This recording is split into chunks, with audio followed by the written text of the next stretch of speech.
In today's episode of the Path Monk Presents podcast, I have a very interesting guest with me here today. I'm with Ali Naqvi, who's setting up marketing at Concierge Plus. And Concierge Plus makes essentially the life for property managers easier, and by giving them ways to be more productive and to manage their condos and their groups of condos much easier. So today we want to learn about the product, but also how Ali thinks about growth of the product. So welcome to the show. Thank you so much, Lucas, for having me. Very good. Maybe tell us about Concierge Plus a little bit. What is it all about? Yeah. So Concierge Plus is a tech company. We've been in the business for about 20 years, and we have a digital property management solution, a platform for residential property managers and community association managers and board members. So basically, it is a property management solution that is used by condominiums, multifamily communities, and homeowners associations throughout North America and also throughout the world. We have clients, customers, property management companies based in Canada and the US, and also in Europe and other places around the world. I see. Maybe can you tell me a little bit more about the clients? Is it the actual homeowners who use the platform, or is that their operation managers? Who's using the platform? Yeah, so the platform is basically used by residents that are living in community associations. We call them community associations, basically, a condominium, a building, a homeowners association. People that live there, they use the platform. But most importantly, it is also the property manager slash community association manager that is managing the building, that is running the building, the day-to-day activities. They are also using our solution. And they do that in order to provide the ultimate resident experience to their residents. So the main target is obviously the property managers and the board members that needs to run the day-to-day business in a modern community. Got you. And you as a marketer, how do you think about digital growth? Like, what would be the client acquisition channels that you're looking at to bring more property managers to get started Yep. on the platform? Yeah. So it's both property managers, community association managers, and property management executives, also landlords and board members. So one of the channels that we're now seeing great success with is webinars. So we never had webinars before I started, and I said, okay, why not try that? So with webinars and the thought leadership material out there talking about all these changes, all these global events and the impacts that they have had and why technology is such a necessity, that is attracting a lot of clients to us. We have organic traffic is probably the number one main customer, how should I put it, traffic generator to our website. And that the reason is that we basically publish blog articles on a bi-weekly basis. Not only is it thought leadership, it's actually also buyer insights. So we talk about, if you're not using your solution right now, what is going to happen? You will be left alone. And so, articles, thought leadership material, buyer insights that is co-written with partners that addresses the pain points of our target group. That is very important. And we've seen a lot of people coming up to us saying, hey, we read your article and that is why we're here. You do a lot of good stuff. The non-digital channels are probably trade shows, and then word to mouth. In our industry, it's a niche industry. It's property managers. They know each other. So if a property manager has been using our solution for a while, and one of his peers comes to him and says, hey, could you recommend a solution? They would recommend us right away. So those are one of the other channels that we use. And as I said, trade shows, because it's a niche market, everybody goes there. Very cool. Our listeners are always I'm getting a lot of messages, people asking me also about is that, they're trying to figure out if a company is inbound or outbound focused, and then, understand that which types of businesses do inbound, outbound. From what I'm hearing, you guys sound more like an inbound company. Is that correct? Yes. We are, I mean, it is a small company. We've had, we do have our obviously salespeople that do reach out, right? And we also had previously a business development person, a young person who would call out. But what we've seen that works well for us is inbound, basically. And a lot of people in our industry may not know that they have this hidden need, that they have this need, this urge. And you need to tell them this. You need to make them realize that there is a need for them, right? It also depends on region to region. So if you go into major cities such as Chicago, Miami, New York, they're pretty much tech aware. They know, okay, this is what we need. But then if you go to the Midwest, the smaller towns, smaller cities in the US, deep down, for example, they don't realize the benefits of using a technology such as ours. And the other thing is basically that, in the end of the day, it is not the property manager who signs the deal, is the board. So the property managers are basically just the middlemen. The people that you need to sort of convince is the board that is running these community associations, right? Makes sense. We spoke a little bit about the website being obviously a key place then to generate clients. Right now, what would you say is the strength of the website? Yeah. So just as you know, Lucas, we're actually, as we speak right now, developing a brand new website. I am the one in charge of doing that. And we've had the current website have been up and running for about 5 years or so. And as you know, things change. You go into new geographies, new locations, and you want to, target more people. You have developed new solutions, and there have been external events that may have, that may have had an impact on your industry.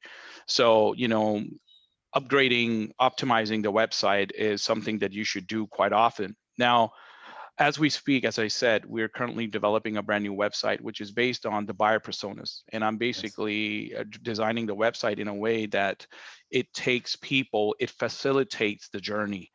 So when they come in, they don't just get this, it's a B2B website, right? We're a SaaS business, and we don't, sell shoes. So saying that, hey, we have a $20 deal right now doesn't really work.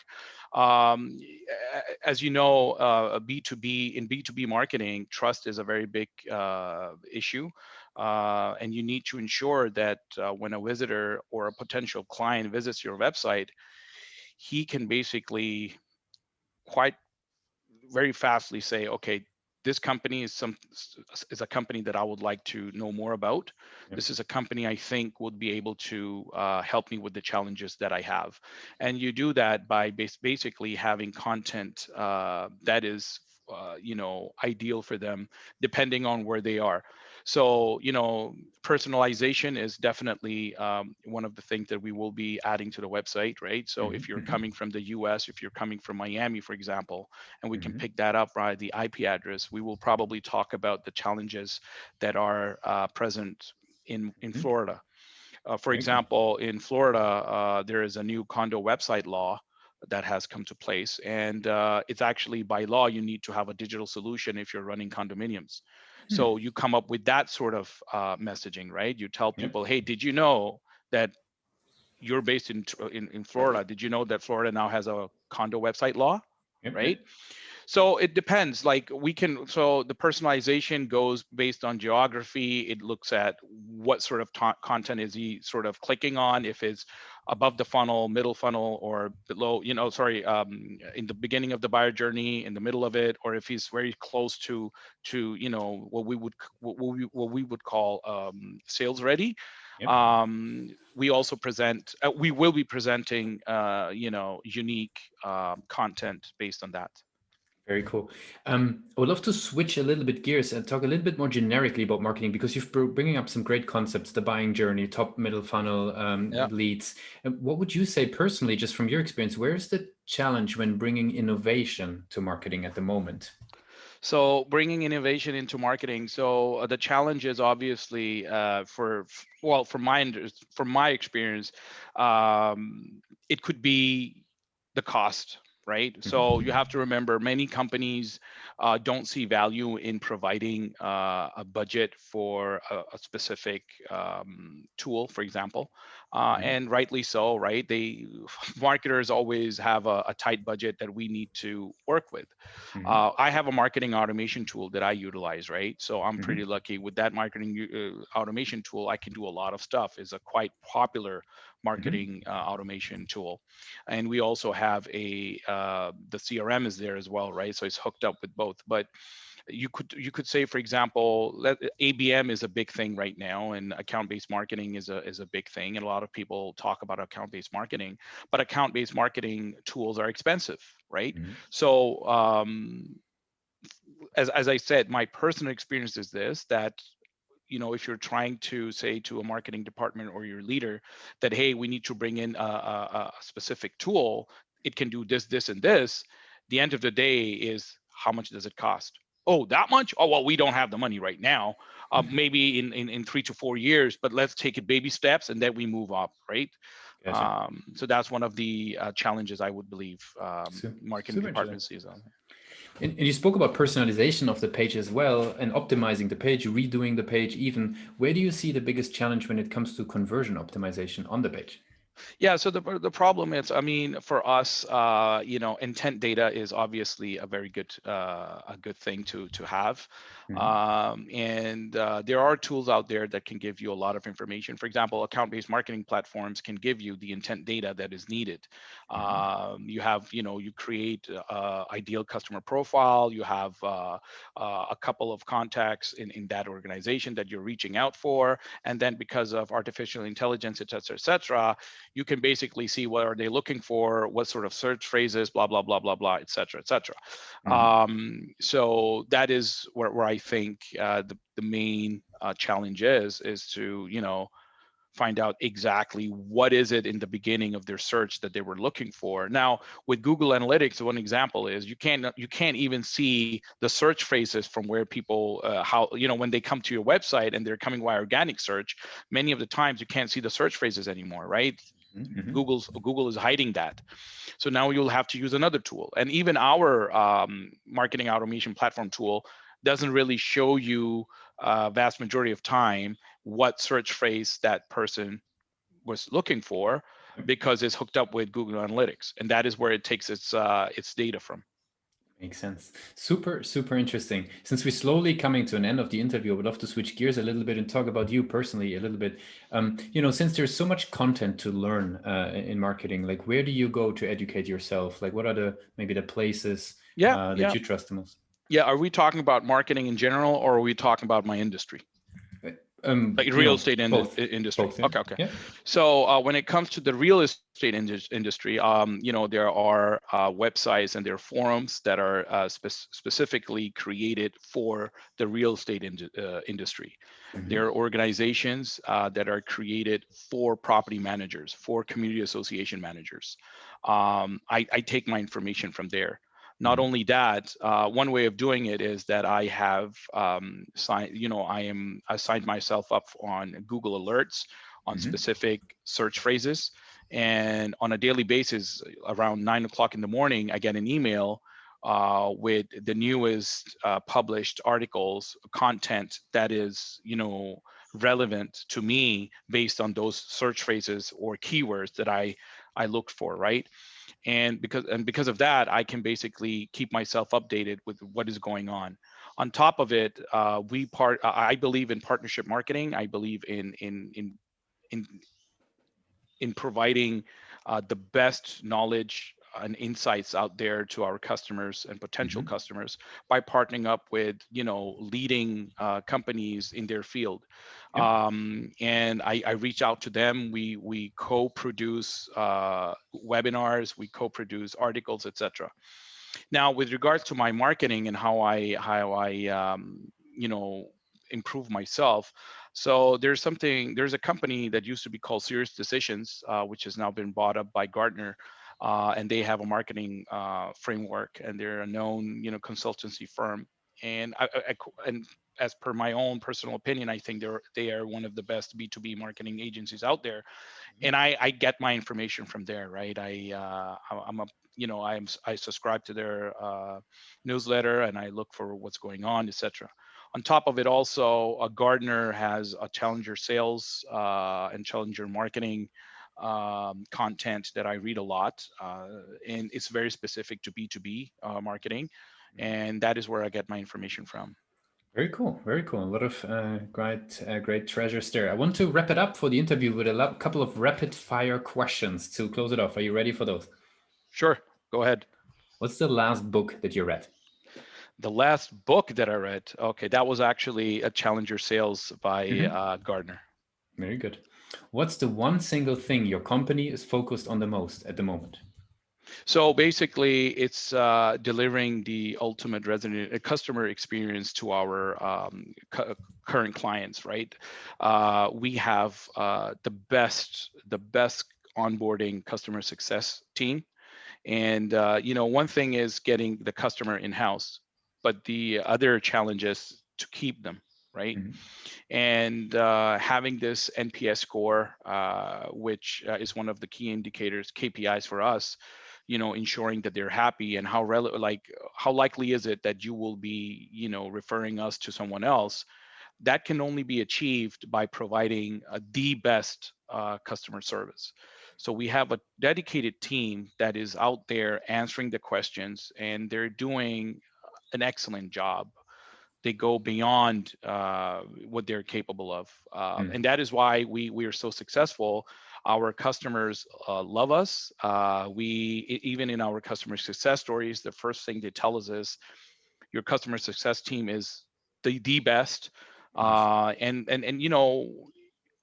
once a client gets onboarded and the first experience is welcoming, he or she will definitely refer you when you have been requested to provide a company or a vendor.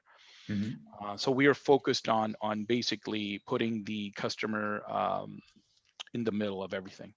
Very cool. Two more questions to go, and then we're going to be wrapping it up for today. I would be curious, right? If there would be no boundaries in technology, right? So everything is possible. What's the one thing you want to have fixed for your role today? So everything is possible. Let's say everything would be possible. One thing that you want to have fixed for your role. There's no boundaries in technology. There's no boundary in technologies and everything. Well, that's a very I don't know. I really don't know. I can't answer that question. I apologize. No worries. We got on to the next one. Next one would be, if today would be your very first day working for Concierge Plus, what's the one advice that you would give yourself? Definitely. That's a good question, by the way. I think as a marketer, we need to bring down silos. So I think the most important thing for you is to speak with sales. These are the people that are out there. These are the field soldiers talking to your potential customers. And you need to basically create one team in which the customer success team, the product team, and the sales team and the marketing team sees themselves as one entire team. Now, I'm lucky Concierge Plus is a small company, so we are able to do that. But bringing down those silos is very important. And so sit with them, talk to them, find out what is, even when you create your buyer personas, before you reach out to the client in order to find out, who he is, etc. Speak with your sales team and have these meetings on a weekly basis in which you discuss as much as you can. The only way for you to success as a marketer is to go hand in hand with sales and go and once you have a lead that you're working on, work on that lead together. And so my recommendation for people that will be coming marketing directors or will be coming into a role as a marketer is to talk with sales and with the success team, customer success team, as much as possible, and see them as a team member, even though they're in different departments. See yourself as one team with one goal in mind, which is to acquire the customer. And once you have the customer, keep that customer. And once you have kept that customer, help that customer get more customers for you. Very, very cool. There's a very succinct and very great answer to that question. I want to wrap it up, right? It was great, Ali, to have you on the show to learn about Concierge Plus, to kind of learn about your journey. So I really appreciate you being a guest on Pathmark Presents. No, thank you so much for allowing me to be here, Lucas, and hope to see you again in the future. Very cool. Take care. Thank you. You're welcome.